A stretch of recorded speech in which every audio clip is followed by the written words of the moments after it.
Babe, nakita mo ba yung balita? Grabe, uso pa pala yung mga arranged marriage. Oo nga, babe. Nakakalungkot nga kasi di naman nila mahal ang isa't isa. Pero dahil gusto ng mga magulang nila, tinuloy pa rin nila. Ikaw ba, mahal? Kung sakaling mangyari yun sa'yo, anong gagawin mo? Hindi ko sigurado eh. Ikaw? Baka magalit ako sa mga magulang ko. Kasi pinapakialaman na nilang buhay ko. Hindi ko sila susundin at ipaglalabang kong kalayaan ko. Bakit ba ganyan ang tanong mo sa akin? Saan galing yan? Pero sasabihin mo ba sa magiging girlfriend mo sa future kung may ikakasal na dapat talaga sa'yo? Eh paano kung mangyari sa ating dalawa yun? Na malaman mong meron palang nakatakdang ikasal sa akin. Hahayaan mo na lang ba o ipaglalaban mo ko? Matatanggap mo pa rin ba ako kung marami akong inililihim sa'yo hanggang ngayon? May narinig ka na rin bang kakaibang chismis sa lugar nyo? Paano kung ang mga taong gusto mo makasama sa habang buhay at maging asawa, hindi pala naging tapat sa'yo at ikakasal na siya sa iba? Anong gagawin mo? Ipaglalaban mo ba siya o isusuko mo na? Kung may kasagutan ka, baka pwede mo namang pakicomment sa ibaba at mababasa ako. At kung gusto mong malaman kung bakit naging gano'n ang tanong sa akin ng nobya kong si Jessa, pakinggan mo ang kwento ko hanggang dulo. Dahil baka hindi lang yun basta out of nowhere question. 10:00 ng gabi, araw ng Sabado. Isinulat ko ang sarili kong kwento para ipadala sa inyo. Dear Madam Venus, ako nga po pala si Marco. Hindi ko tunay na pangalan. Ako po'y 45 anyos na ngayon at kasalukuyang naninirahan sa Pampanga. Ang lahat po ng tauhan sa kwento at pangalan ng lugar ay sinadya kong ibahin para po sa kaligtasan ng mga sangkot at para na rin sa privacy naming lahat. Isa po ako sa mga avid listener ninyo. Paano ba naman kasi, sa tuwing nakikinig ako sa mga kwento rito parang sinasariwa din ito ang alaala ko sa nangyari noon. Ang karanasan kong ito'y nangyari mismo sa akin, 2 dekada na rin ang nakakaraan sa probinsya ng Capiz. Doon nasubok ang relasyon namin ng girlfriend ko na asawa ko na ngayon.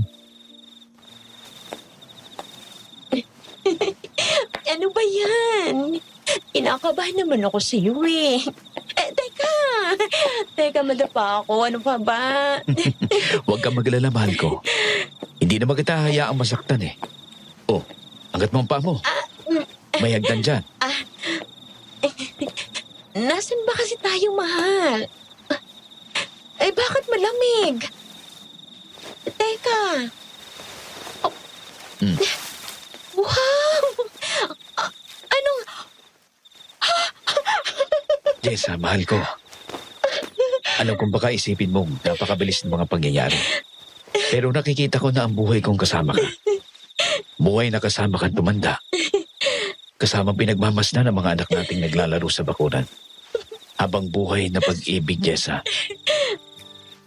Kaya, will you marry me? Marco, sigurado ka na ba?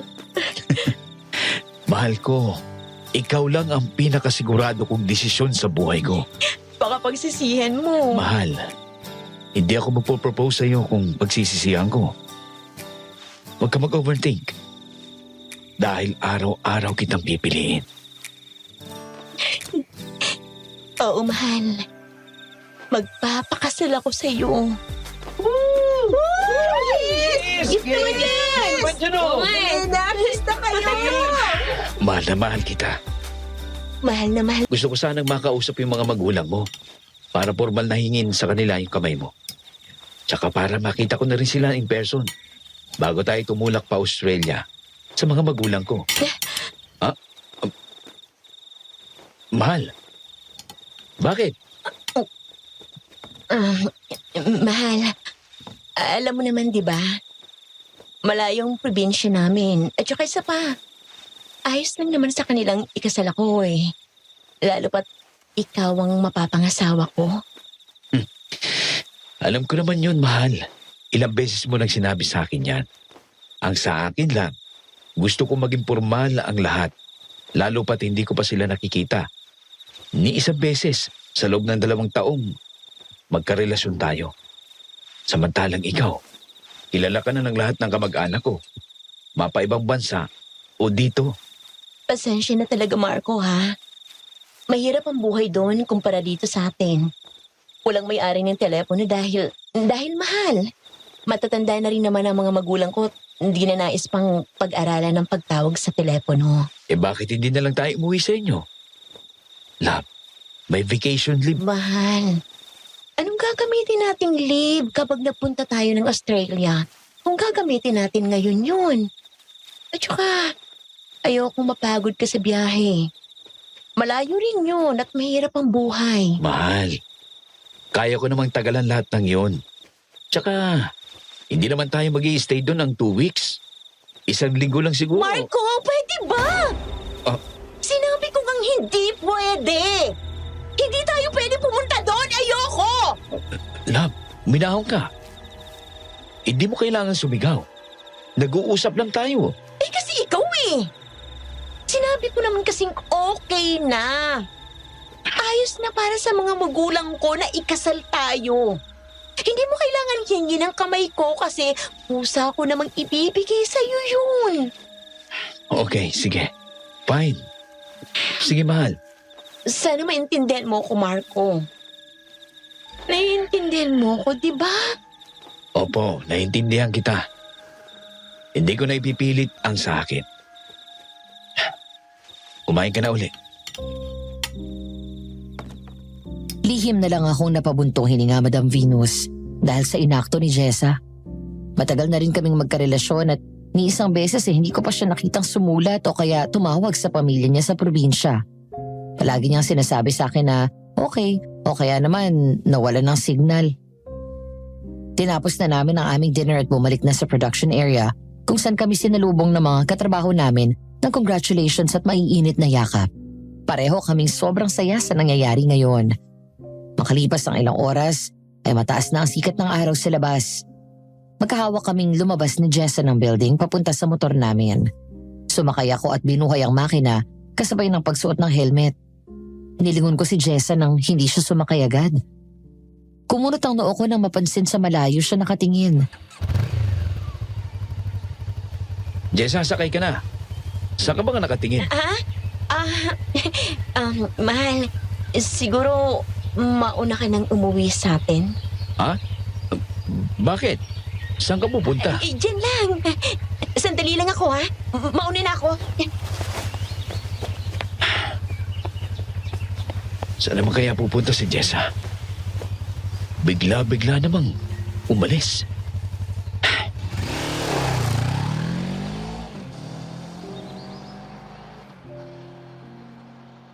Sinunod ko ang gusto ni Jessa, Madam Venus. Nauna na akong umuwi at pagdating sa bahay, naligo ako agad. Sinubukan ko po siyang hintayin pero nakatulugan ko na ang paghihintay sa kanya at nagising na lamang akong naabutan siyang may kausap sa telepono. Bantayin mo na lang ng maigi. Oo. Hindi siya maghihinala. Ako nang bahala doon. Basta siguraduhin mong hindi makakarating sa kanya. Oo. Ipaliliwanag ko. Nakita ko ang isa sa kanila. Hindi ko alam. Basta balitaan mo ko kung ano... Oh. Teka. Sige. Salamat. Okay. Jessa. Teka. Anong oras na? Anong oras ka dumating? Good evening, mahal. Kanina pa ako nakauwi. Kanina ka pagising? Hindi na nga lang kita ginising dahil malalim ang tulog mo. At saka isa pa, mag-aalas 8 na oh. Bango na dyan, kundi malalate tayo niyan. Wait, teka lang. Saan ka nang galing kanina? Bakit bigla ka nalang umalis? Secret! Malalaman mo na lang sa susunod. Pero sa ngayon, maligo ka na. Tara na. Teka lang, Jessa. Mag-usap muna tayo. Tungkol saan? Sa mga magulang mo. Gusto ko na talaga silang makilala.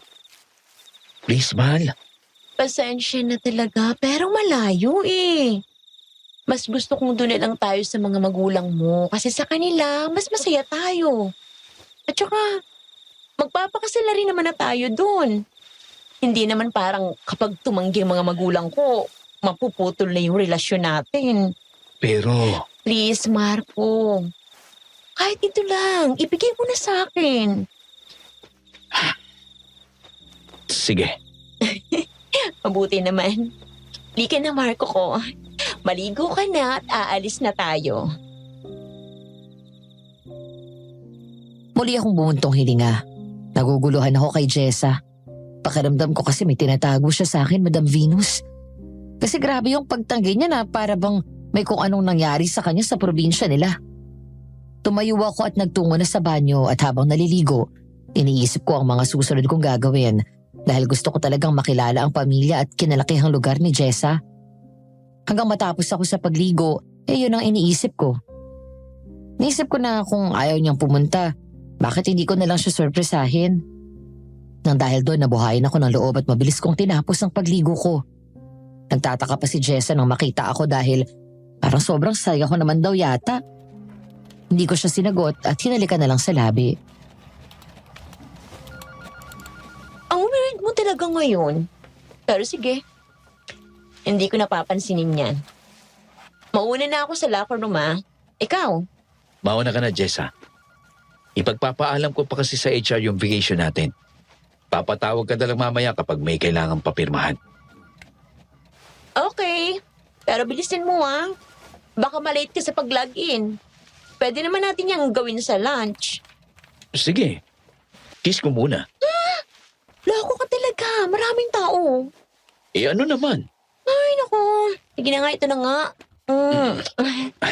Basta bumalik ka sa akin ng buo ha.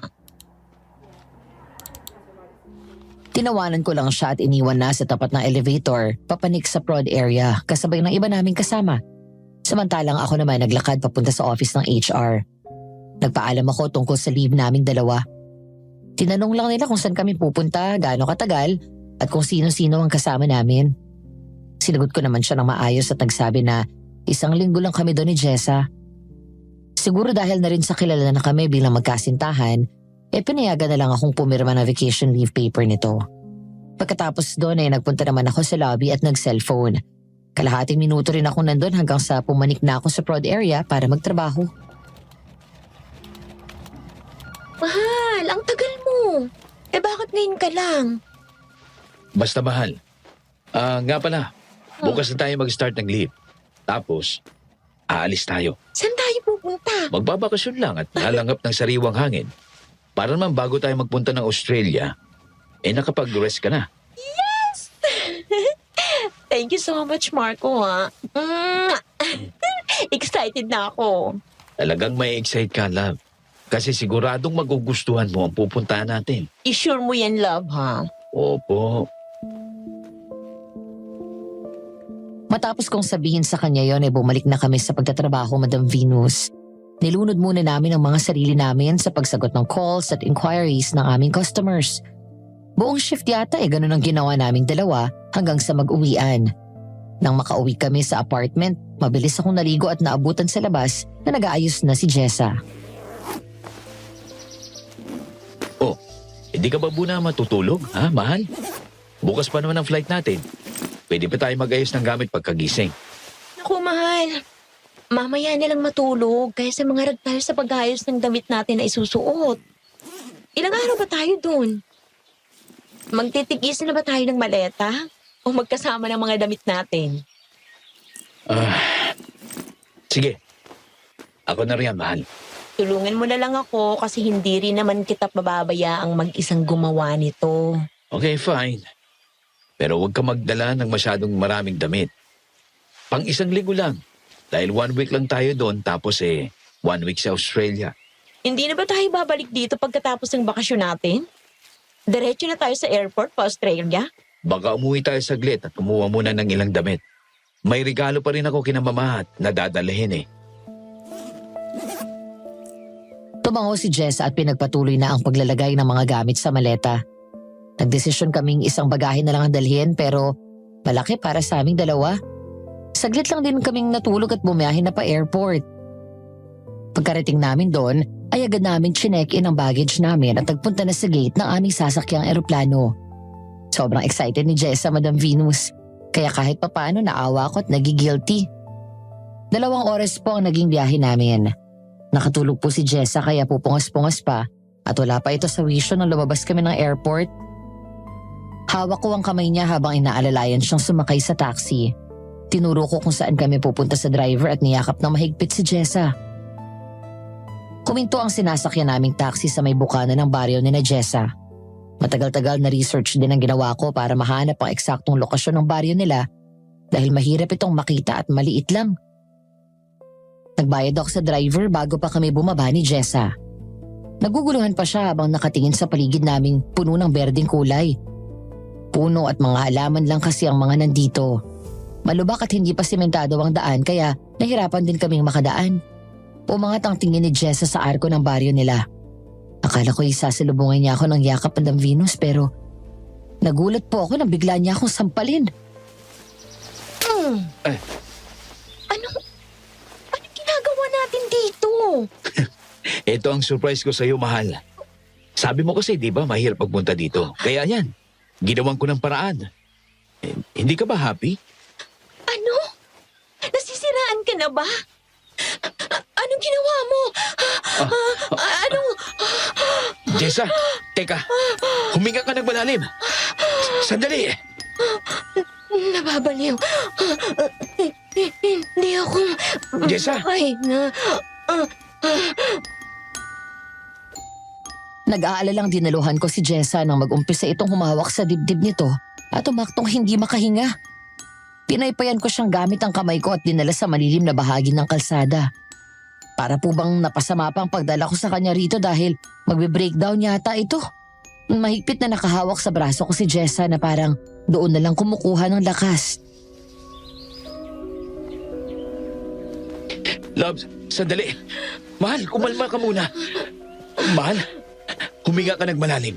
Hinga. Anong ginawa mo, Marco? Anong ginawa mo at nandito tayo? Sinabi ko na sa'yo. Hindi ko maintindihan kung bakit ayaw mong pumunta rito, Jessa. Iniisip kong inaalala mo ang gastusin at pagod natin. Kaya ako ang gumawa ng paraan para makauwi tayo. Hindi ko ininda sa'yo, kahit na sobrang lubak ng daan dito, na kahit ilang oras ang naging biyahe natin para mapakitang seryoso ako magpunta at magpakilala sa mga magulang mo. May dahilan. Jessa! Ikaw ba yan? Nay! Ay, Diyos ko! Ikaw ka! Anak! Napakatagal na nung huli tayong nagkita. Abay, mabuti at bumalik ka. Alam ko, naniwala ako. Sigurado ako magbabagong isip mo at nandito ka na nga. Hindi. Anong hindi? Nandito ka na nga. Umuwi na tayo sa bahay. Sigurado ako matutuwa ang ama mo kapag malaman niya nandito ng nag-iisa niyang anak. Ayoko. Ma'am, Sino ka naman? Isa ba to sa uwi mo, anak? Ihahain? Hindi. Tayo na munang umuwi. Sa bahay ko na ipaliliwanag ang lahat. Abay, mabuti. Hala, tayo na. Puno ng kalungkutan ang mukha ni Jessa nang lumingon sa akin matapos siyang hilahin ng nanay niya sa braso at naunang maglakad. Nakakaintindi akong tumango sa kanya kahit na parang kinurot ng maraming karayom ang puso ko. Buong akala ko kasi kilala na ako ng mga magulang niya katulad ng palagi niyang sinasabi pero hindi pala. Bumuntong hininga ako at pilit nilabanan ng luhang gustong kumawala sa mga mata ko tapos kinuha ko yung maleta namin at sumunod ng lakad kina Jessa. Tumingin po ako sa paligid lalo na nang makapasok kami sa baryo nila. Halos lahat ng may taong bahay na nadadaanan namin ay napapahinto sa ginagawa nila at nagbubulong-bulungang bumaling kay Jessa. Pero pagdating sa akin napapadila sila ng kanilang ibabang labi na para bang nasasabik sila sa laman. Napalunok ako at binilisan ang paglalakad. Sa haba ng paglalakad namin at nakarating kami sa pinakadulong bahagi ng baryo, sa sentro nun nakatayo ang may kalakihang kubo na may malawak na bakuran. May kakaibang amoy sa paligid. Pasimple akong nagtakip sa ilong lalo na nung pumasok kami sa loob. Rafael! Rafael, nasan ka? Bumaba ka muna dyan sa itaas. Dalian mo! Tingnan mo kung sino kasama ko. Madali ka! Ano ba naman yun, Emil? Jessa! Sinabi ko na sa'yo, Rafael. Sinabi ko na sa'yo. Babalik siya. Tingnan mo. May kasama pa siyang. Anak ko, mabutit bumalik ka. Kumusta? Ayos naman po ako, Tay. Kumusta po kayo? Maayos naman ako. Masaya. Pero, bakit ka nandito? Akala ko ba, siya ba? Kinakabahan akong ngumiti sa harapan ng tatay ni Jessa na lumingon sa akin. Pumakbang ako paabante at naglahad ng palad sa harapan nito.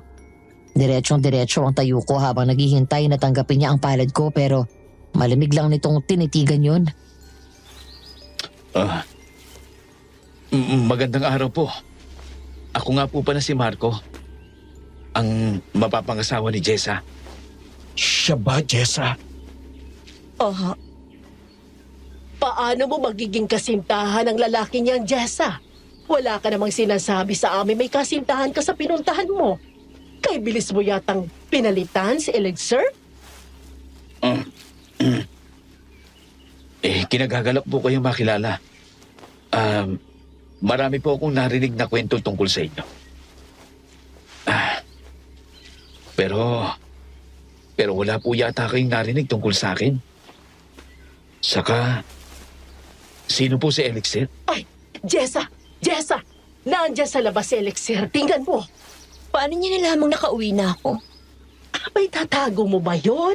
Alam mo namang sabik na sabik sila sa'yo. Lalo na si Elixir. Sino ka mo siya? Siya ang kasintahan ni Jessa. Nay!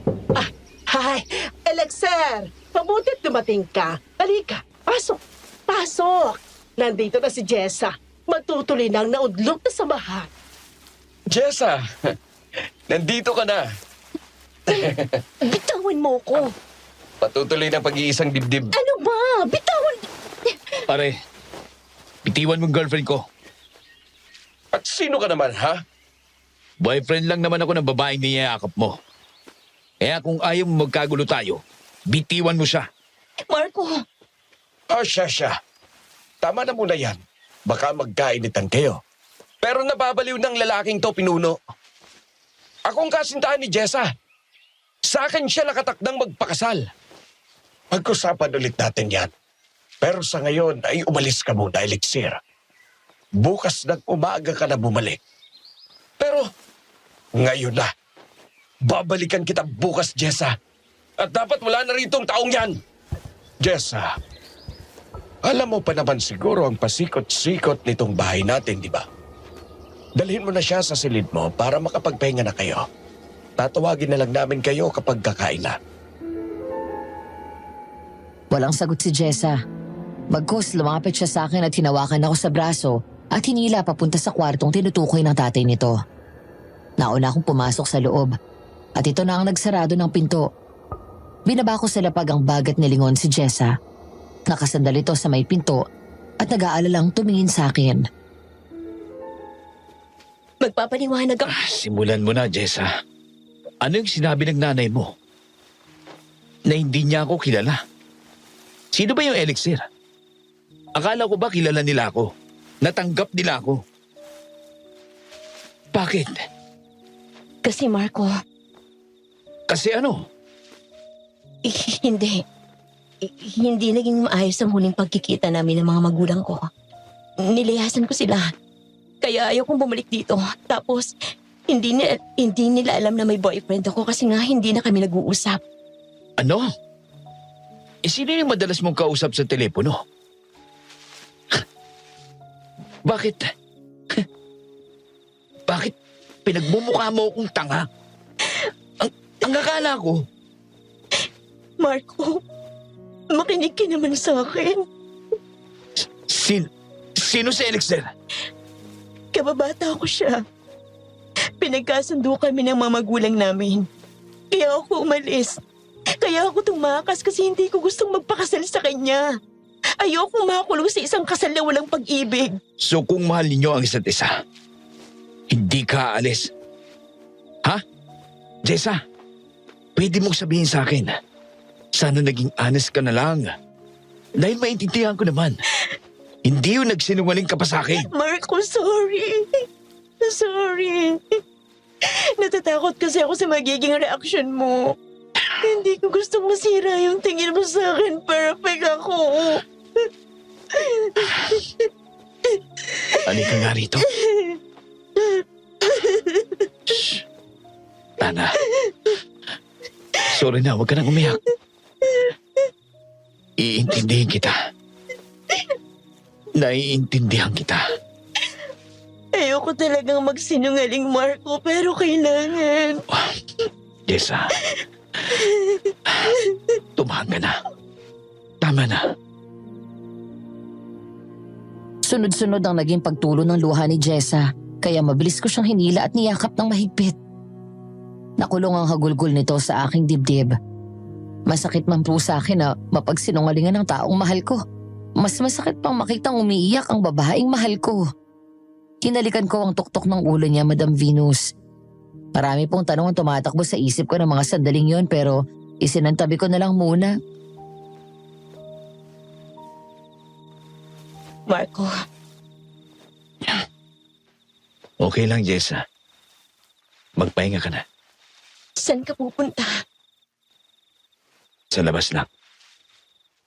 Magpapahangin lang muna ako. Kailangan ko mag-isip-isip, Jessa.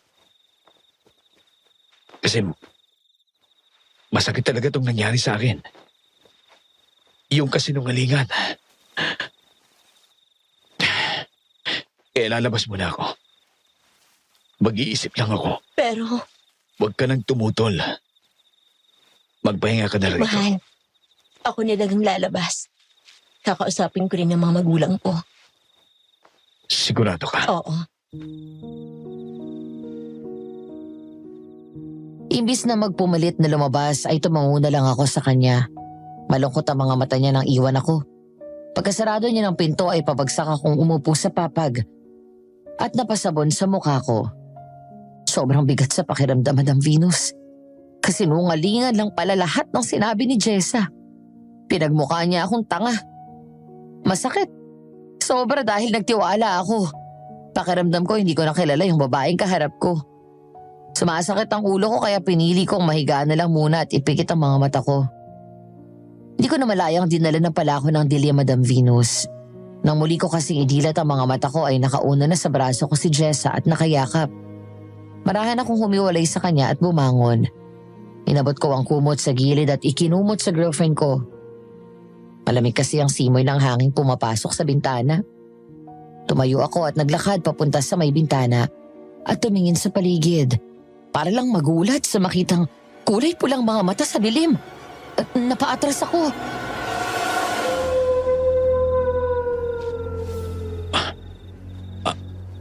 Ano yun? Oh, shit. Asong pulang mata? Aso nga! Marco, anong ginagawa mo dyan? Mahal, may aso sa labas. Aso? Normal lang yan, mahal. Baka sa kapitbahay. Ang aso ba sa inyo, nagiging kulay pula ang mga mata? Nasaan? Ayun oh, napakalaki naman pala ng mga aso dito sa inyo. Grabe, kakaiba sila, mahal. Mahal, ganyan talaga dito. Ika na, tulog na tayo. Mahal, kagigising ko lang patutulugin mo na agad ako. Ikaw kaya bumalik ulit sa pagtulog at... Ha? Sabihan mo na lang ako sa pagtulog. Natatakot ako sa alulong eh. Okay, tara oh. Bakit? Anong ginagawa mo? Isarado natin ang bintana. Baka mainitan ka na niyan mamaya. Ayos lang, mahal. Palamig naman eh. Tara na. Madam Venus, naguguluhan man po ako sa kinikilos ni Jessa. Sinundan ko na lang siyang mahiga sa papag. Nakayakap agad siya sa akin at halos di na ako makakilos. Matagal din kaming nag-usap bago makatulog. Nang magising kami ay mataas na ang sikat ng araw. Niyaya akong lumabas ng kwarto ni Jessa para formal na ipakilala sa mga magulang niya.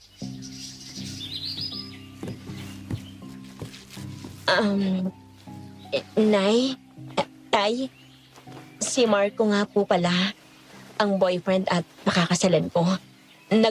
Mas mainam pa rin si Elixir, Jessa. Kilala ko na ang budhi ng isang yon. Hindi katulad yan. Ilang taon na ba kayo magkakilala? Baka gutumin ka niyan. Ma'am, mawalang galang na po pero mahal na mahal ko po ang anak ninyo. Opo, 2 taon pa lang po ang relasyon namin pero makakasiguro naman po kayong mabuti akong tao. Wala po akong balak na saktan o gutumin man po ang anak ninyo. Pangako! Wala namang silbi yan. Kaya mo bang Emily, tigilan mo ang bata. Sinabi na niya nga alagaan at hindi sasaktan si Jessa. Ano pa bang gusto mo? Nagmamahalan ng mga bata. Dapat ay hayaan mo na kung saan masaya ang anak mo. Ano ka ba, Rafael? Mabubuhay ba ang anak mo ng saya at pagbabahalan? Nay, tama na. Si Marco gusto kong pakasalan, kaya pwede po ba huwag na ninyong isali sa usapan si Elixir? Tinanggihan ko siya noon at tatanggihan ko pa rin siya ngayon. Dahil nababaliw ka na. Hala, babaya pupunta si Elixir dito. Kausapin mo ng mabuti. At ikaw lalaki ka, sasama ka sa akin. Magandang umaga sa iyo, Jessa. Napalingon kaming 4 sa may pinto nang may magsalita. Sumimangot ako nang makita si Elixir. May dalang pumpo ng bulaklak at diretsong nakatingin kay Jessa. Hindi nakaiwas sa paningin ko ang pagliwanag ng mukha ng nanay ni Jessa. Napatayo ako nang lumapit si Elixir at iniabot ang bulaklak sa dalaga na hindi naman ito tinanggap. Nandiyan na si Elixir. Umupo ka. Ngayon ay mag-usap-usap tayo na magkakaharap para malaman kung anong mangyayari. Magpapakasal sa akin si Jessa. Katulad ng kasunduan. Walang puputol sa kasunduang yon. Pare, nakakabastos ka naman yata. Girlfriend ko na si Jessa. Sa akin siya pumayag magpakasal nung alakwin ko siya. Kaya malabo yan ang gusto mong mangyari. Ikaw ang sampid sa relasyon namin. Sa akin siya unang nangako. Pero tinakbo ang kanya, hindi ba? Ibig sabihin, ayaw niya sa'yo. Tama na yan. Marco, mahal. Mag-uusap lang kami ni Elixir. Dito ka muna. Bakit? Hayaan mo sila, lalaki.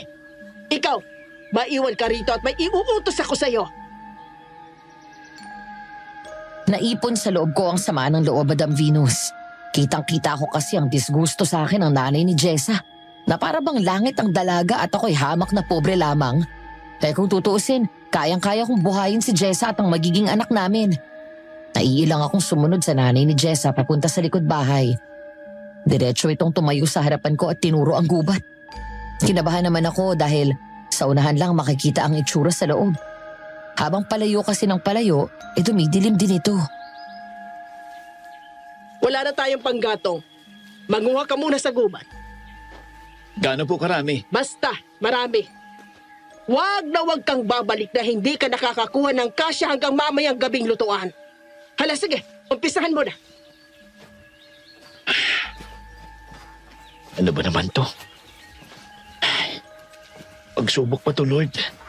Para makita kung gaano ako kadelikate na makasama habang buhay si Jessa. Isa pa, gubat na to. Napakadilim. Ayos. Malayo-layo na rin ang narating ko sa pagkuha ng mga kahoy. Halos hindi ko na matanaw ang liwanag ng pinagmulan ko.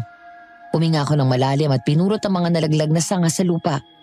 Pero napatigil ako sa akmang pagyuko nang mapansin ang malaking aso sa aking harapan. Tumutulo pa ang laway nito habang nakatingin sa akin. Dumiretso ako ng tayo at nag-aalalang tumingin sa paligid. Napalunok ako nang binalik ko ang tingin sa aso. Madam Venus, ngayon lang po ako sobrang natakot sa aso dahil sa pakiramdam ko na handa na ako nitong sakmalin na namang sandali. Kakaiba rin ang mata nito. Kung kagabi nakakita ako ng asong kulay pula ang mata, ngayon naman tila kakaiba. Dahil hindi normal na mata ng aso ang nakikita ko, kundi tulad ng mata ng tao na lalong nagparamdam ng matinding hilakbot sa akin.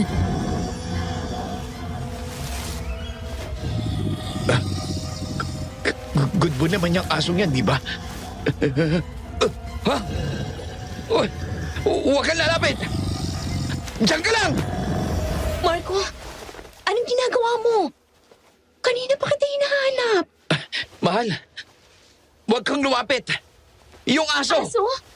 Aso na naman? Nasaan? Nandyan lang yun kanina eh. Nakita ko. Nakita ng dalawa kong mga mata.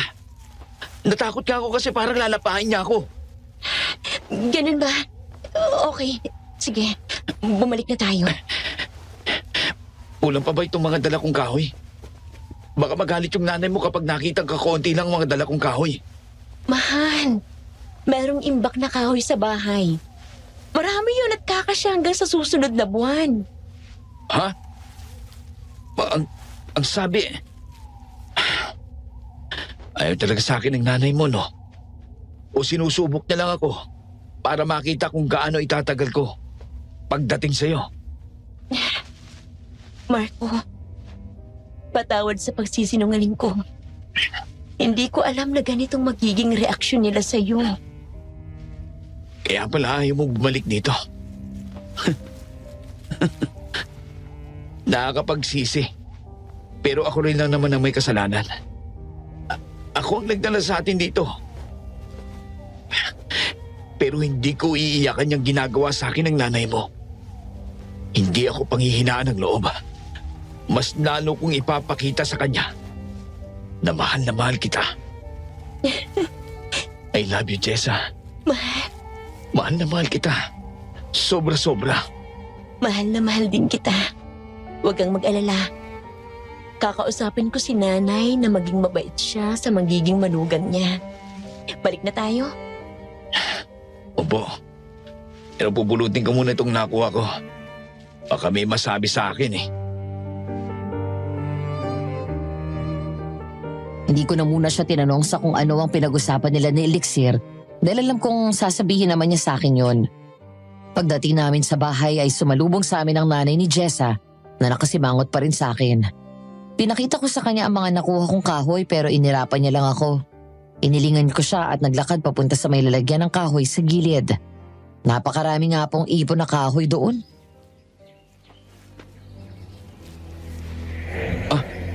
Ay, aso na naman. Ano ba to? Lapitin ako ng aso. Ano? Nagugutom ka? Teka lang. Ito yung tira namin kanina, oh. Oh. Shoo! Marco! Lumayo ka dyan! Baka kagatin ka niyan! Shoo! Mahal, Shoo! Alis! mukhang gutom eh. Shoo! Ibibigay ko na lang itong... Mahal, huwag kang masyadong mababait sa hayop na makakita mo rito sa amin. Hindi mo alam kung anong klase sila. Mababangis ang mga yan. Baka masaktan ka. Pero, Please, mahal. Pangako ka na lang na kapag may aso ka o baboy ramo o kahit anong hayop na nakita o sumalubong sa'yo rito, iwasan mo. Mag-iingat ka. Mangako ka sa akin.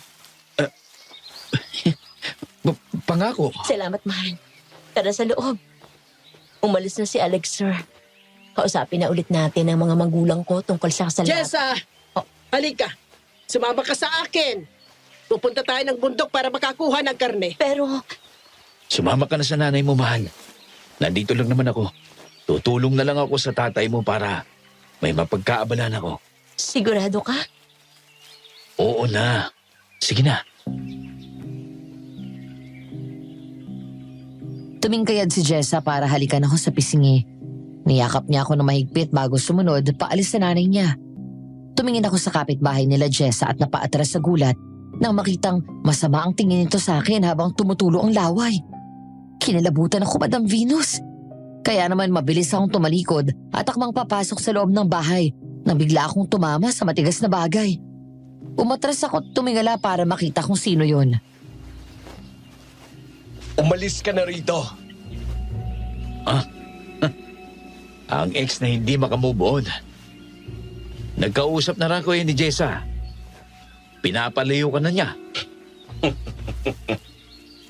Magpapakasal siya sa akin katulad ng plano namin. At ikaw, kasangkapan ka lang. Panandalian sa inya. Ako o ikaw? Kasi sa pagkakatanda ko, kung di ko pinilit si Jessa na umuwi, hindi siya babalik. Wala kang sasabing magiging asawa. Tumigil ka na! O ano? Galit ka kasi totoo. Ha? Pulang-pula ang mukha ni Elixir, Madam Venus. Akala ko paalis na ito nung tinula ko siya. Pero laking gulat ko nang hawakan niya ang kamay ko at pinilipit yun. Napasigaw ako sa sakit at sinimulan nitong pagsusuntukin ako. Hindi agad ako nakaiwas dahil hawak niya ako. Pero nang makawala ako, gumanti ako ng suntok. Tinamaan ko ito sa panga. Pero ako lang yata yung nasaktan sa tigas ng mukha nito. Mga agaw ka! Mga agaw ka! Papatayin kita! Hindi kayo bagay ni Jessa! Sa akin siya! Sa akin lang siya! Papatayin kita! Kahit anong sabihin mo, hindi ka mahal ni Jessa. Hindi ka niya pakakasalan. Kaya bakit hindi ka nalang umuwi sa inyo at kalimutan ng girlfriend ko?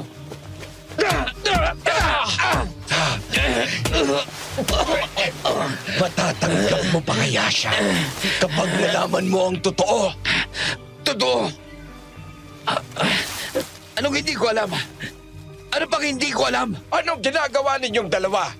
Dito pa talaga sa bakuran ko kayo magbubugbugan. Inilalagay ko lang sa pwesto niya ang lalaking yan. Akala niya yata ay gusto ng mga taong nandito siya pinuno. Uminahon ka, Elixir. Nag-usap na kayo ni Jessa. Anong naging pasya ng aking anak? Oh, tignan ninyo. Hindi kumibo, sir. Ibig sabihin, tumanggi si Jessa na pakasalan siya. Dahil hindi kanya mahal, naiintindihan mo? Magbabago rin yun. Matututunan niya akong mahalin. Hinahadlangan mo lang yun. Tama na yan. Umuwi ka muna, Elixir, at gamutin mo ang sugat mo sa mukha. Ikaw naman, Marco, pumasok ka na sa loob at gamutin mo rin ang sarili mo.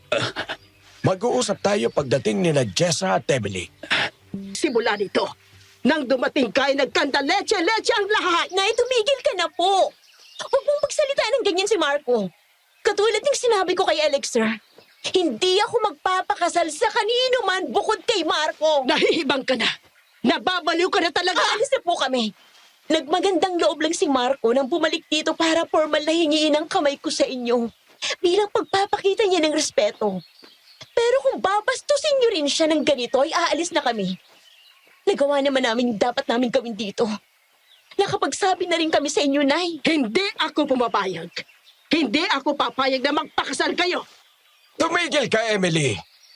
Pagsalitain mo ang mga bata. Hindi naman kami humihingi ng permiso. Nagsasabi lang kami. At ngayon, ipinapaalam lang naming aalis na kami rito at babalik na sa syudad. Ay, hindi pwede. Paano na lang ang kaarawan ng tatay mo sa susunod na araw? Ang kabilugan ng buwan. Hindi maaari. Wala kayong magagawa. Gusto na namin... Alam ba niya na nagkaanak kayo ni Elixir? Ano? Nay!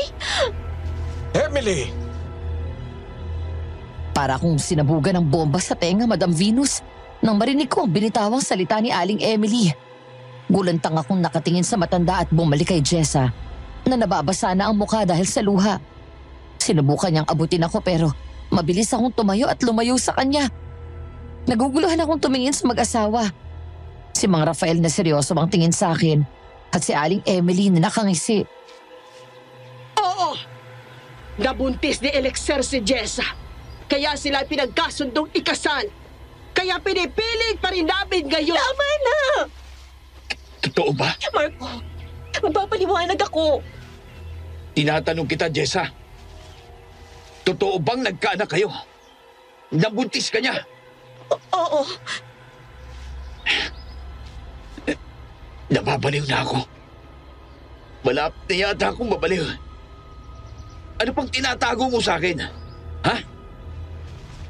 Anong dapat kong malaman? Mag-usap muna tayo. Kaya kung ako sa'yo, mag-isa na akong aalis, Marco. Para din sa'yo yun. Hayaan mo muna ako makapag-isip.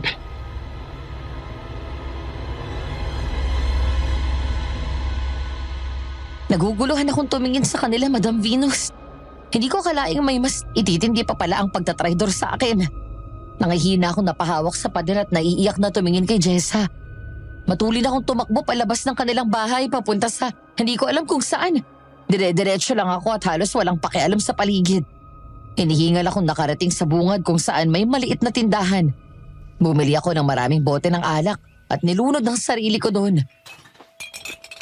Alam mo, wala namang kaso sa akin kung may anak siya. At tanggapin ko. At mamahalin na parang sa akin. Pero hindi ko maintindihan eh. Bakit niya nililihim? Hindi pa niya kayang maging totoo sa akin. Mamahalin ko siya kahit may anak pa siya. Pero bakit siya nagsinungaling sa akin? Bakit?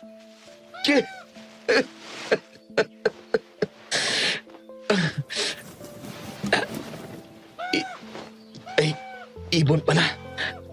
Akala ko tao. Ay, naku. Manang, iwan ko na lang po itong 1,000 dito. Bayad ko sa inyo. Salamat po. Ay ko kayang tanggapin. Wala ka na sa akin. Mag-isa po akong naglakad pabalik sa bahay nila Jessa, Madam Venus. Ang tanging tanglaw ko ay ang maliwanag na buwan. Napakatahimik ng paligid. Sobrang tahimik na kahit kuliglig wala kang maririnig. Maswerte na akong nakapasok pa sa baryo na hindi tumutumba at gumugulong sa lupa. Abot tanaw ko na ang bahay nila Jessa na mapansin ang papalapit sa aking malaking anino kasabay ng pag-alingasaw ng napakabahong amoy sa paligid. Napatakip ako ng ilong at tumigil sandali. Saka kunot noong tinignan ng anino habang tumama rito ang liwanag ng buwan. Umuwang ang labi ko, Madam Venus, nang makita ko ang itsura ng humarang sa aking daraanan. Isang wangis tao ang katawan pero pagdating sa mukha ay hugis aso na ito. Mahaba ang panga at may matatalim na malalaking ipin. Isama pa ang nagtutulisan nitong tenga. Ilang beses akong umatras nang makitang umabante ito. Biglang nawala yung kalasingan ko, Madam Venus. Lalo na po nang malakas itong umalulong kasabay ng pagtakbo sa gawi ko. Napasigaw ako nang bigla itong pumaibabaw sa akin. Ha? Anong? Pakiusap! Huwag! Tulong!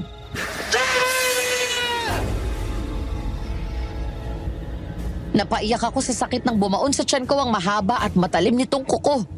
Natigilan lamang yun nang biglang umangil ang aswang. Bago ko makita kung sino o ano yun, may bigla nang humablot dito sa ibabaw ko at bumungad sa akin ang likod ng panibagong aswang. Habol ang hiningang umatras ako at bumangon papunta sa may gilid. Sa pusa po ang dumudugo kong tiyan. Pinanood ko kung paano mag-anglan ng 2 aswang.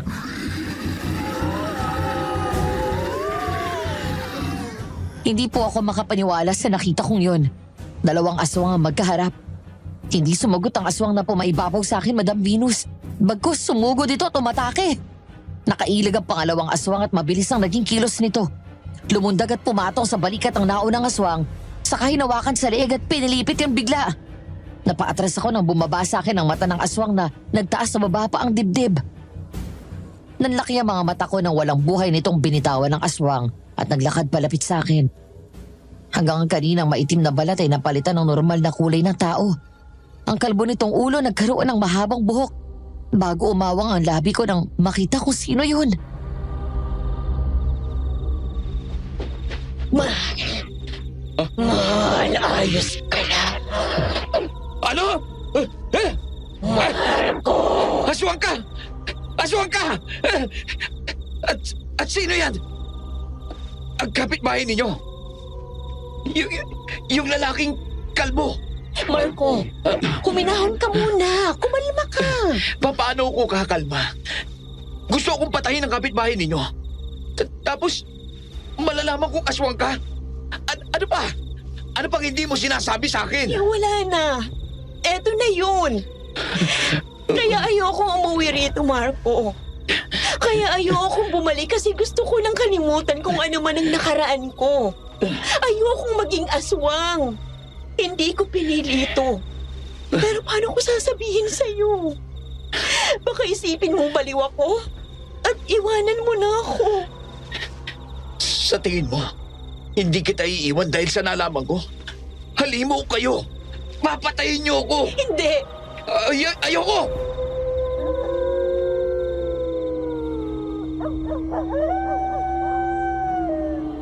Bigla akong nataranta ng marinig ang sunod-sunod na alulong ng aswang, Madam Venus. Kaya naman po, mabilis kong tinalikuran si Jessa at tumakbo palayo roon. Makailang ulit akong tinawag ni Jessa, pero hindi ko siya pinakinggan. Bagkus mas binilisan ko pa yung takbo hanggang makapasok ako sa gubat. Naging alerto ako ng husto, lalo na nung makarinig ng mga yapak sa likuran ko. Dahil na din sa nauubos kong dugo, biglang umikot ang paningin ko, Madam Venus. Nangihina ako nagtago sa likuran ng isang malaking puno. Ano ba naman to? Pinasok ko. Bakit sa gubat pa na ito? Imbis na...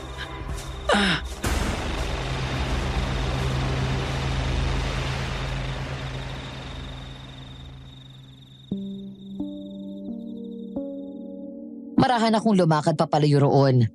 At sa sobrang dilim ng paligid, hindi ko na malayang may malaki palang butas ng isang patibong sa harapan ko. Napasigaw na lang ako nang malaglag ako sa ilalim. Nagdilim ang paningin ko, nawalan ako ng ulirat. Ang huli kong naramdaman ay pag-angat ko sa ere.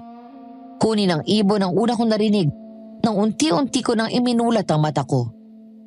Bumalikwas ako ng bangon nang hindi makilala ang kwartong kinaroroonan.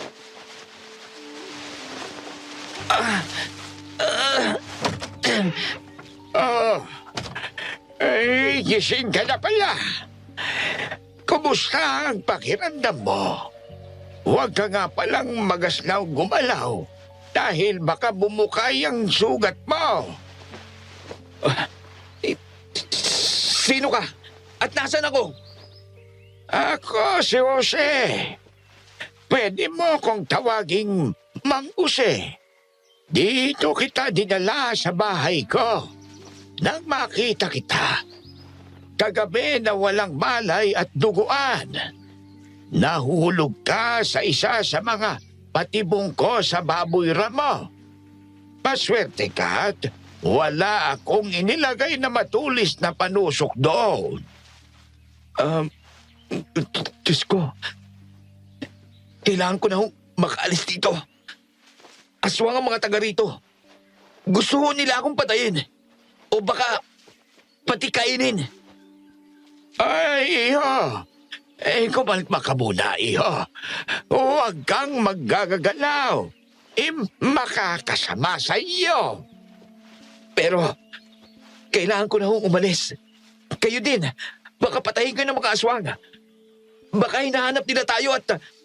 Walang magagawa ang mga aswang sa akin, iho.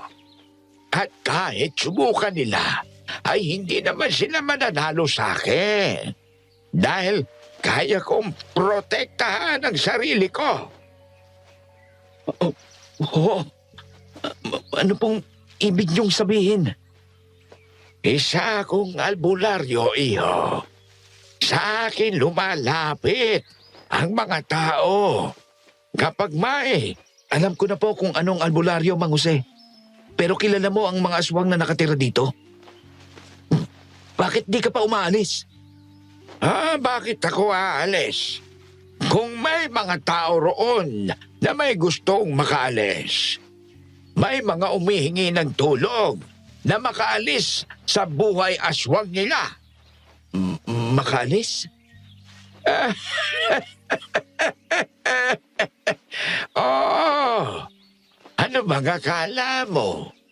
Na gusto nilang lahat ang buhay na meron sila. Ang iba sa kanila ay gusto ring maging katulad natin. tao. Pero napagkaitan dahil sa mga magulang nila. Hindi naman kasi nila ginustong ipanganak bilang aswang. Pero, desisyon naman nila kung kakain sila ng laman ng tao. Kung papatay sila. Magulo pang isip mo, iho. Tama si Jessa. Hindi ka makikinig kapag nasa tuktok ka ng emosyon mo. Kilala niyo ho si Jessa? Oo, siya ang una kong tinulungang makaalis dito sa amin. Simula noon, palagi na akong may tinutulungang makaalis sa lugar na ito. Tinulungan mo siyang makaalis? Oo, abay, ang batang yon. Noong ko pa nakikitaan ng pagkadisgusto sa pagpatay. Puros karne ng baboy ramo ang kinakain. Kaya nang tumungtong siya sa tamang edad, ay pinatakas ko na siya. Pinatakas niyo po? Matagal din naming pinagplanuhan yon. Lalo pat mahigpit ang mga bantay niya. Dahil may kakayahan siyang gawing aswang ang normal na tao nang walang sinasaling sisiw. Kaya siya tinakda sa pinakamalakas sa kanilang baryo para maipagpatuloy ang lahi. Ilang buwan din naming pinagplanuhan yon. Hanggang sa araw na dapat ay ikakasal na siya, nakatakas siya. Kasamaang palad, nawala din ang dapat niyang anak, kasabay ng pagtakas niya. Nakakalungkot lang na matapos kong ibuwis ang buhay ko para makatakas sila, ay may baliw na magbabalik sa kanya dito. Kasalanan ko. Alam ko, Pero, hindi kita masisisi kung pagdududahan mo kung ano mang sinabi ni Tessa dahil naglihim siya sa'yo. Pero alam Parto. Nakita ko roon si Mang Jose na naglalagay ng kung ano-anong dahon sa loob ng malaking bayong. Iika-ika akong lumapit sa kanya. Inabutan niya ako ng isang mahaba at parang matinik na tali. ano po ito? buntot pagi ang isang iyan. Kapag tumama yan sa mga aswang ay magdudulot ng matinding sakit sa kanila. Salamat po. Yung para po sa iyo. Huwag kang mag-alala sa akin. Marami kong kagamitan para ipagtanggol ang sarili ko. Mahigpit kong hinawakan ang buntot pagi na binigay ni Mang Jose. Inintay ko siyang matapos sa pagkuha ng mga kakailanganin namin at sabay kaming lumabas ng kanyang bahay. Pinasok namin ang gubat na ang tanging tanglaw ay ang liwanag ng mabilog na buwan. Mabilis ang tibok ng puso ko, Madam Venus. Saka ba, habang palapit kami ng palapit sa baryo ni na Jessa. Saan tayo pupunta, Mang Jose? Sa bahay po ba nila? Hindi. Nasa sentro na sila sigurado kung saan nagaganap ang mga pagsasakripisyo at kung saan sila nagpupulong-pulong. Ibig po bang sabihin, lahat ng aswang nandun? Lahat! Kaya maghanda ka. Mapapalaban tayo nito.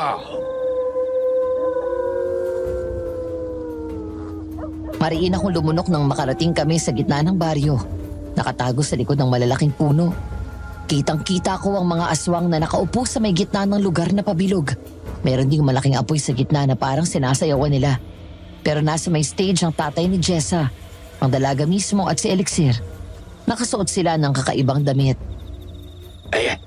Ayan, nagsisimula na sila. Kailangan nating bilisan. Anong kailangan kong gawin, Mang Jose? Kailangan nating sindihan ang mga halamang ito. Nakakalason at nakakahilo ito para sa mga aswang. Kailangan maamoy nilang lahat. Mahihirapang huminga ang marami sa kanila. At mababawasan ang kailangan nating alalahanin. Sa apoy. Malaki ang apoy na yun. At nasa gitna pa. Pero ang tanong, paano po natin may tatapon ito sa apoy nang hindi tayo nila nakikita? Marunong ka bang umasinta? Nagsalubong ang kilay ko sa tanong na yun ni Mang Jose. Pero bago pa man ako makapagtanong ay naglabas na ito ng isang pana. Inabot niya sa akin yun kasabay ng pagtali ng mga halaman sa dulo ng palaso. Sumaya niya siya sa akin na pakawalan ng pana. Kuminga ko ng malalim at tumango. Diretso akong tumingin sa malaking apoy. Para kay Jessa. Bagaling! Sumiklab na ang apoy. Maghihintay tayo at umuusok na, Mang Jose.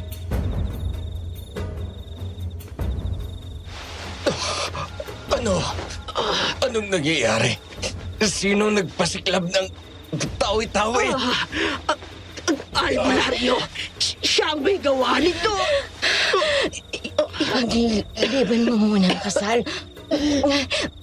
Mamamatay tayo nito. Hindi pwede. Hindi maaari.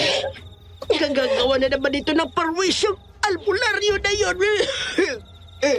Tama si Jessa. Kailangan nating umalis. Walang aalis. Tama si Nay Emily. Ganito rin ang ginawa ng albularyo na yun ang una niyang patakasin si Jessa. Kaya dito ka lang, Jessa. Ituloy na ang kasal. Umalis ang mga hindi na makayanan. Ang iba ay hanapin ang albularyong yon. Sigurado akong nandito siya at nagtagtago sa paligid. Bitawan mo ako, Elixir! Gusto ko nang umuwi! Walang aalis dito hanggang hindi natatapos ang kasal nating dalawa!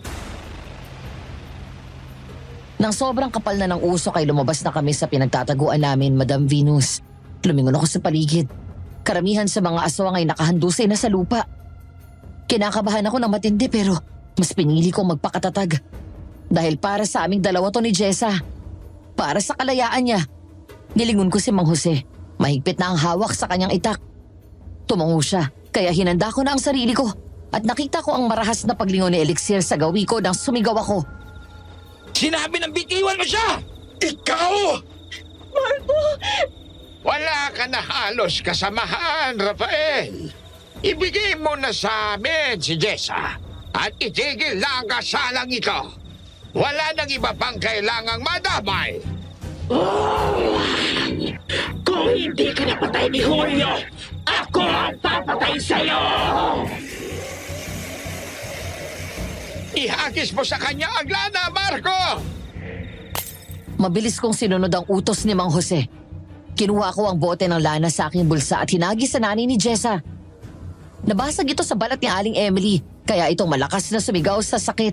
Nanlaki ang mata ko sa pagkamangha at gulat na umusok ang balat nito na mas lalo nitong ikinagalit. Umalingaw-ngaw ang sunod-sunod na alulong ng mga aswang. Mula sa gilid ng mga mata ko ay nakita kong may 3 pasugod kay Mang Jose. Samantalang sa akin naman, muling umatake si Aling Emily. Mabuti na lang at mabilis akong nakaiwas. Tinulo ko ito palayo. At saka humarap kay Elixir na hawak pa rin ang nagpupumiglas na si Jessa. Madilim ang mga matang nakatingin sa akin. Hanggang unti-unting nagbago ang itsura nito.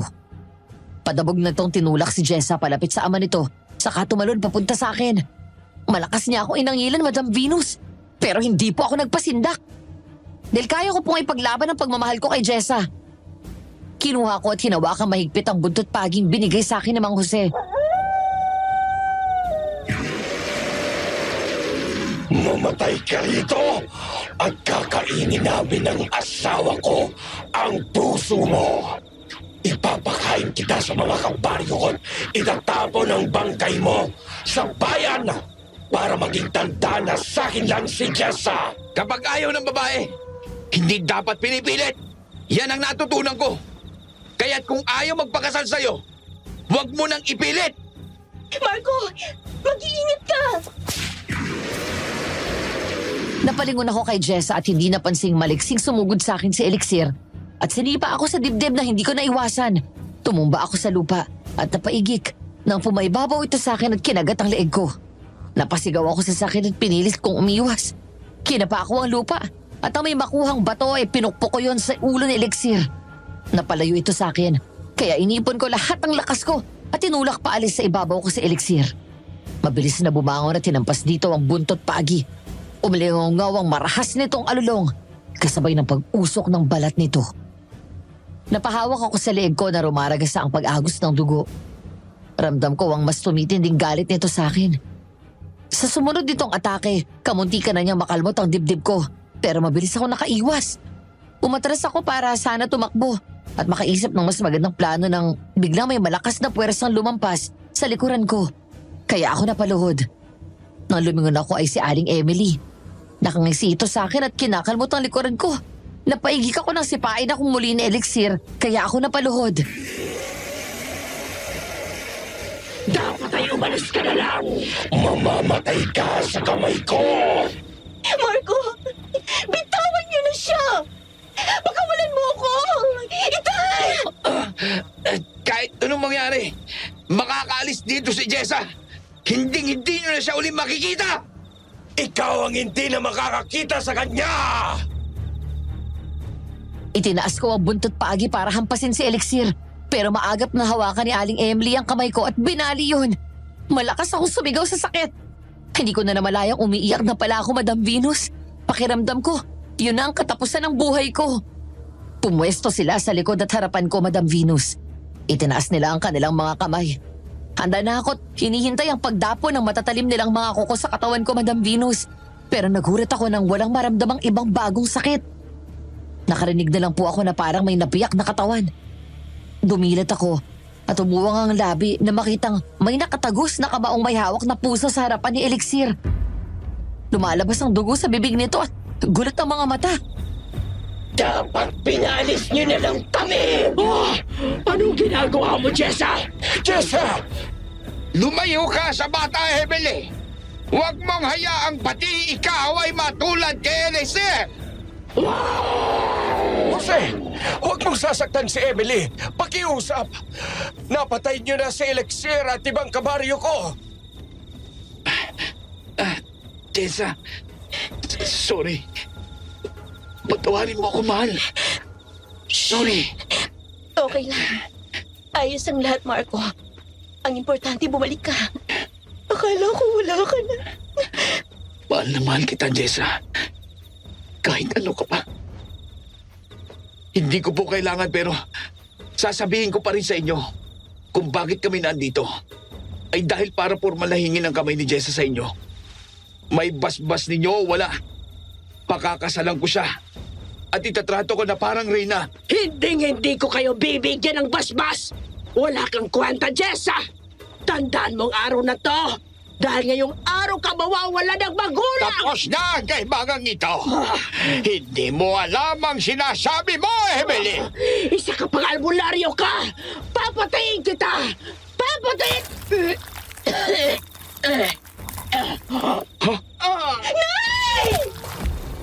Pare-pareho po kaming natuod sa pwesto namin nang sumuka ng dugo si Aling Emily dahil sa pagkuha ng puso nito mula sa likod. Binawi ni Mang Rafael ang kamay niya. Kaya kitang-kita ko ang butas sa dibdib nito. Bumagsak ang katawan ng matanda sa lupa. Gulat akong napatingin kay Mang Rafael na nakakatakot na nakangisi sa amin habang hawak ang tumitibok-tibok pang puso. Masumigpit ang yakap ko kay Jessa at tinago siya sa likuran ko. Anong ginawa mo, Tay? Nababaliw ka na talaga, Rafael. Sarili mong asawa. Anong kaibagan niyan? Nanay! Nay! Bakit? Dahil sagabal sila sa plano ko. Sagabal silang lahat.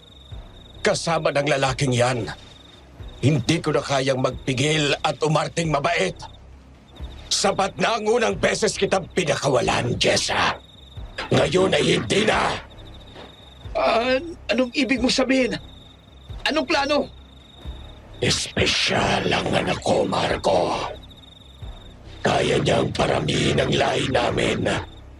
Bakit ko siya ipipigay sa pipitsuging aswang na si Elixir kung pwedeng ako ang maging asawa niya? Mas mapapatibay noon ang kapangyarihan ko. Mas maraming lupain na pwedeng kuhanin. Ang ng mga aswang na maaaring sumanib sa lahi natin, Jessa. Magiging makapangyarihan ako! Mas mahalagang kapangyarihan sa'yo? Baliw ka na!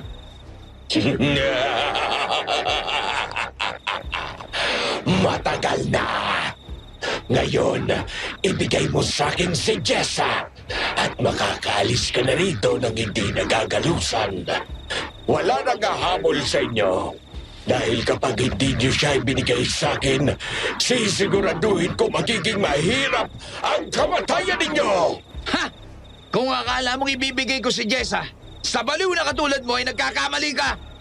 Hindi na baling mamatay ako. Basta hindi makukulong sa lugar na ito si Jessa! Hindi ikaw ang unang hadlang na aalisin ko, Marco! Nagkamali ka ng desisyon! Anong ibig mong sabihin? Unang hadlang? Ano yun? Ang anak mo, ang anak ninyo ni Elixir. Sa tingin mo, bakit nalaglag ang sanggol sa sinapupunan mo?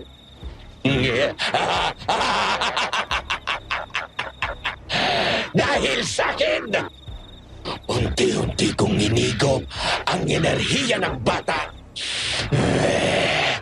Pinakamasarap ang mga sanggol na hindi pa isinisilang.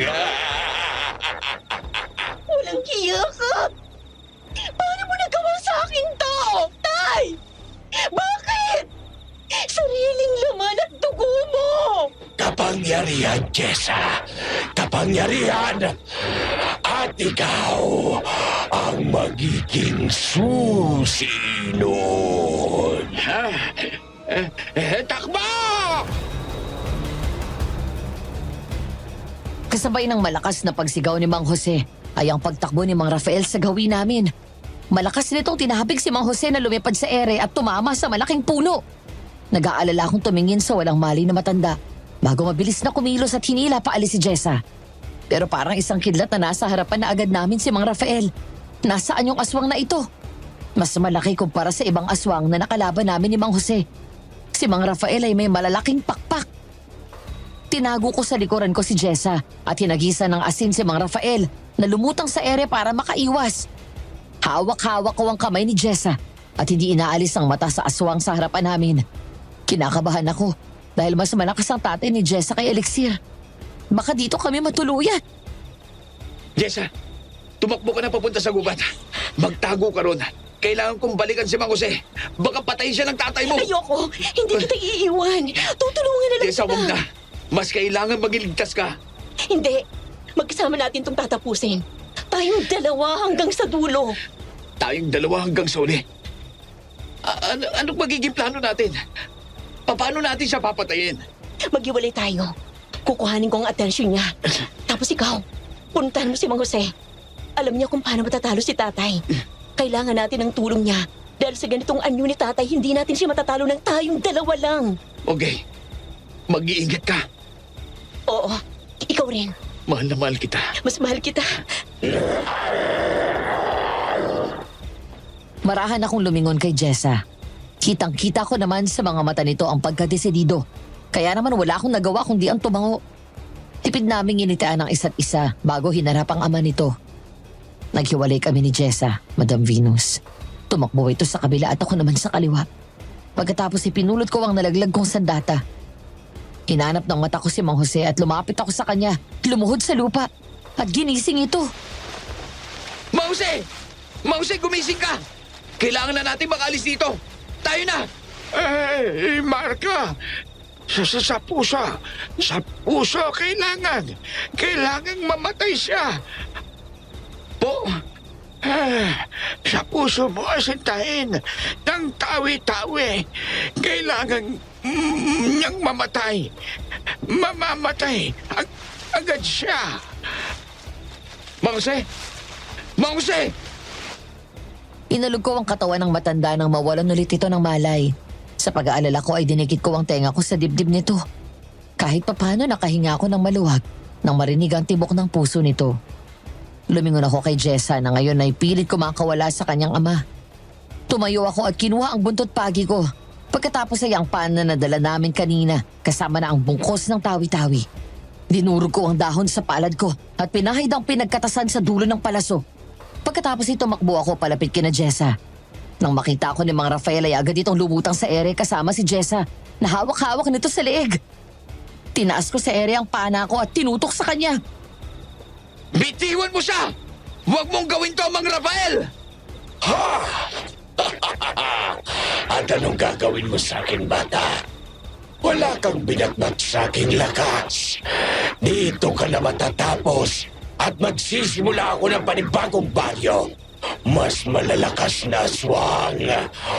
Mas makapangyarihan! Anak mo ko, Tay. Anak mo ko.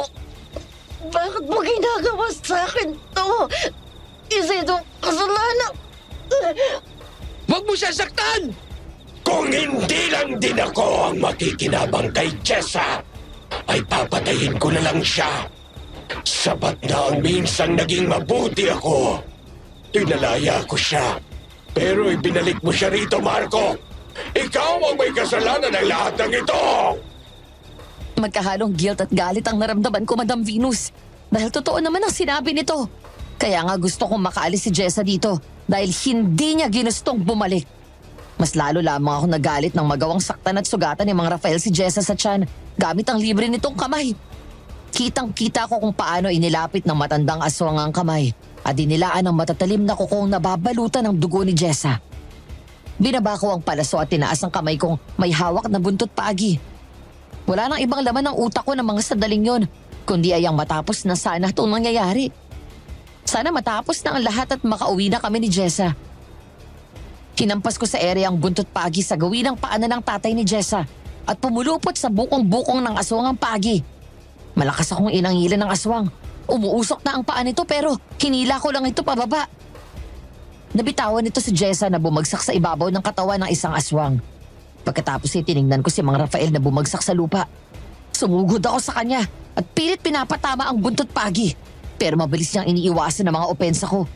Umatras lang ito kaya dedepensa ng kaunti, Madam Venus. Napansin niya po sigurong bumabagal na ang kilos ko. Kaya naman ito naman ang sumugod sa akin. Bakit ipapakasal mo pa si Jessa kay Elixir? Kung gusto mo naman pala siya maging asawa? Papatayin ko rin naman si Elixir, Marco. Mapapatay ko siya. At kapag naging balo na si Jessa, ay isusunod kong patayin si Emily. Tapos ay kukuhanin ko si Jessa.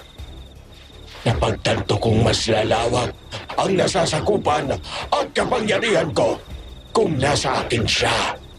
Akin lang! Akin ang lahat! Hindi ka na nakonsensya. Anak mo pa rin siya. Pinatay mo ang asawa mo. Bibigyan kita ng isang pangaral, Marco.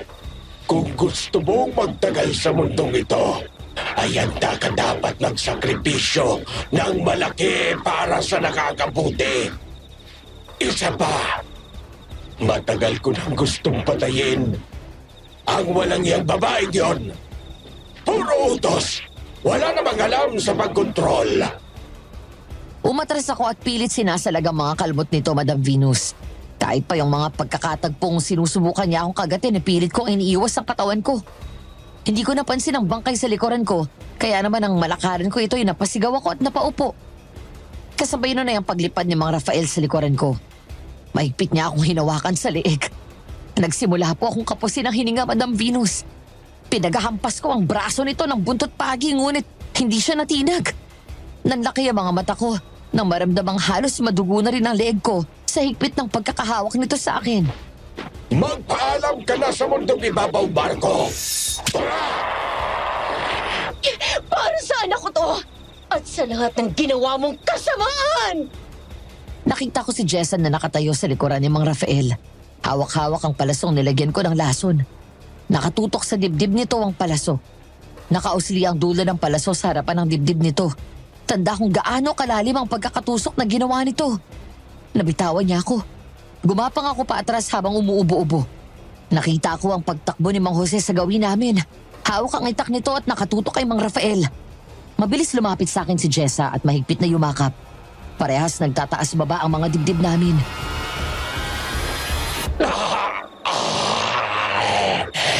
Wala kang utang na loob. Patawarin na ako ng lumikha, Ama. Pero hindi ako nagsisisi sa ginawa ko matapos ang mga ginawa mong kasalanan. Marco, ayos ka lang ba? Huminga ka muna ng malalim. Ayos na ako. Kailangan nating patayin siya. Hindi kailangang mapahira ng dugo ang kamay ninyong dalawa. Ako na ang gagawa. Mang Jose, gising na kayo. Inalalayan akong tumayo ni Jessa at ipinatong ang kaliwang braso ko sa balikat niya. Nasa kanan ko si Mang Jose na nakangiti. Dumiretso kami sa labasan ng baryo at desidido na talagang umalis. Sumisikat na ang araw, Madam Venus. Umuhuni na ang ibon na para po bang walang nangyaring labanan kagabi sa dinadaanan namin. Parang walang bumagsak na dugo. Mang Jose, sumama ka na po kaya sa amin sa Maynila. Wala kang kasama rito. Paano kung balikan ka ng mga kamag-anak naming aswang? Paano ang mga bata, Tessa? Paano kung gustuin din nilang umalis sa lugar na ito? Wala na silang may hinga ng tulong. Mang Jose, parang wala na rin pong natitirang bata rito. Mukhang tumakas na kagabi ang ibang kabaryo na nakaalis sa sentro. Wala na akong ibang naririnig na tibok ng puso bukod sa ating tatlo. Kung ganon, nasan sila? Hindi ko alam. Pwedeng magpunta sila sa ibang baryo o magtago sa pinakapusod ng bundok. Pero isa lang ang sigurado ko. Hindi na sila babalik ulit dito. Ay, kung gano'n. Bayag na ako. Pero kailangan ko munang bumalik sa bahay ko. Dahil kukunin ko ang importanteng mga gamit para na rin magamot ko ang mga sugat natin. Yung delikadong bumiyahe ng ganito. Baka pag-isipan tayo ng masama ng mga tao. Pumayag kami sa gusto ni Mang Jose, Madam Venus. Umuwi muna kami sa bahay nito at naglinis ng mga sarili namin. Ginamot na rin ng matandang albularyo ang sugat kong natamo sa pakikipaglaban. Pinanood ko habang tinutulungan ni Jessa na maglagay ng damit sa loob ng bag si Mang Jose. Biglang pumasok sa isip ko ang pagkakataong may kausap siya sa telepono, si Jessa. Jessa, May kailangan ka, mahal? may gusto lang akong itanong. Ano yun? Kung hindi akong kilala ng mga magulang ko, sino yung madalas mong kausap sa telepono noon? Si Mang Jose yun. Siyang madalas kong kausapin noon dahil may mga bata pa kaming tinutulungan. Sinasabi niya sa akin kapag may papalungsod na aswang para maihanap ko ng bahay at trabaho. Makatulong ba para hindi sila mabigla sa syudad, ganun? Ganon? Nakakaya naman. Akala ko talaga... Wala lang yun, mahal. Ay. Mali ko rin dahil hindi ko sinabi sa yung totoo. Pero ngayon, wala nang sikreto. Lahat sasabihin ko na sa'yo. Pasensya na rin sa mali ko, mahal. Wala nang sikreto. Pasensya na rin at sabay na wala mga magulang mo. Malungkot ako, mahal, sobra. Dahil hindi ko inaasahan ang mga nangyari. Hindi ko naisip na kayang gawin sa akin ni tata yun. Pinatay niya si nanay. Walang ginawa kundi suportahan at mahalin siya dahil sa kapangyarihan. Dahil sa kapangyarihan, tinilukurin niya kaming pamilya niya. Pasensya ka na, mahal. Pasensya kasi pinilit kitang pumunta dito. Kung hindi sana kita ibinalik dito, baka wala tayo sa sitwasyon na ito. Nagumpisang tumulo ang mga luha sa mata ni Jessa, kaya agad ko siyang hinila para sa isang mahigpit na yakap. Walang salita ang makakapagpagaan sa loob nito ngayon. Ang sabay mawala ng magulang ay masakit na. Paano pa kaya kung yung tatay mong pumatay sa nanay mo, di ba? Kinalikan ko sa noo si Jessa. Tapos na ba kayo riyan? Ay, naayos ko na ang mga gamit ko. Ay, pwede na tayong umalis. Opo, Mang Jose. Tara na ho. Sigurado ba kayong isasama niyo ko? Baka makabigat lang ako sa inyo. Opo, sigurado kami. At wag ho kayong mag-alala. Hindi naman kayo magiging pabigat sa amin eh. Totoo po yun, Mang Jose. Kulang pa nga po itong gagawin namin bilang kabayaran sa mga naitulong niyo po sa aming dalawa. Opo, Mang Jose. Kaya wag na kayong mag-alala. Ayun ang tricycle. Para! Sumakay kami sa tricycle at umalis na. Nakatingin ako sa arko ng baryong inalisan namin. Habang papalayo kami ng papalayo, ay pumapasok sa isip ko ang mga pinagdaanan namin, Madam Venus. Simple lang kasi dapat ang gagawin namin dito. Hihingin ko lang ang kamay ni Jessa para sa kasal namin, pero may ibang plano ang tadhana. Binigyan niya kami ng pagsubok na nagpabago at nagturo sa amin na ang tiwala at katotohanan ng sentro ng isang relasyon para maging masaya ito. Pagdating namin sa Maynila ay ang una namin ginawa ay ang paghahanap ng bagong bahay. Dahil gusto namin kasama namin si Mang Jose. Hindi na kami pwede sa maliit na apartment. Nagbukas din kami ng maliit na tindahan para sa matanda. Para may pagkaabalahan ito habang nag-iisa sa bahay. Pagkatapos po noon ay lumipad kami papuntang Australia at ipinakilala ko si Jessa sa ibang kamag-anak doon. Tuwang-tuwa sila sa kanya. Pero pinili ko namang isikreto sa iba kung ano talaga siya bilang proteksyon dahil baka may gawin sila sa kanya. Sa 4 na buwang pamamalagi namin sa ibang bansa ay nagpasya kaming magpakasal na doon bago umuwi ng Pilipinas. Ay, napakalaki ng tiyan mo, Jessa. Kambal yata ang pinagbubuntis mo. Sana nga po, Mang Jose.